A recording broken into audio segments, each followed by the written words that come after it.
తిరుమల భక్తజన సంద్రంగా మారిపోయింది. వెంకటేశ్వర స్వామిని దర్శించుకోవడానికి భారీగా వస్తున్నారు భక్తులు. దీంతో క్యూ లైన్లు కిక్కిరిసిపోయాయి. ప్రస్తుతం స్వామివారి సర్వదర్శనానికి 24 గంటల సమయం పడుతుంది.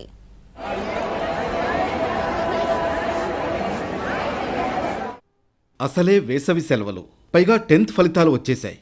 ఎన్నికల హడావుడి కూడా ముగిసింది. దీంతో తిరుమలకు భారీగా పోటెత్తారు భక్తులు.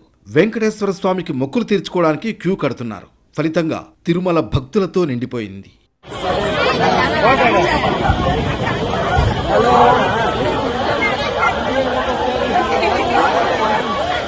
ఏప్రిల్ చివరి వారం నుంచి తిరుమలకు భక్తుల రద్దీ పెరుగుతూ ఉంటుంది. వేసవి సెలవులు ప్రారంభం కాగానే పిల్లా పాపలతో తిరుమలకు వస్తూ ఉంటారు భక్తులు. కానీ ఈసారి సార్వత్రిక ఎన్నికల కారణంగా పెద్దగా రద్దీ కనిపించలేదు. తెలుగు రాష్ట్రాలతో పాటు తమిళనాడు, కర్ణాటకలో పోలింగ్ ప్రక్రియ పూర్తి కావడంతో తిరుమలకు భక్తుల తాకిడి పెరిగింది. 10th, ఇంటర్మీడియట్ వంటి పరీక్షల ఫలితాలు రావడంతో మొక్కులు తీర్చుకోవడానికి వస్తున్నారు భక్తులు.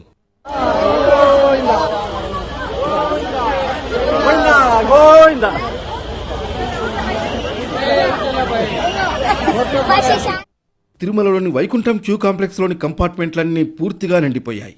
నారాయణగిరి ఉద్యానవనంలో గల కంపార్ట్మెంట్లు కూడా నిండిపోయాయి. స్వామివారి దర్శనం కోసం 3 కిలోమీటర్ల మేరకు క్యూ కట్టారు భక్తులు.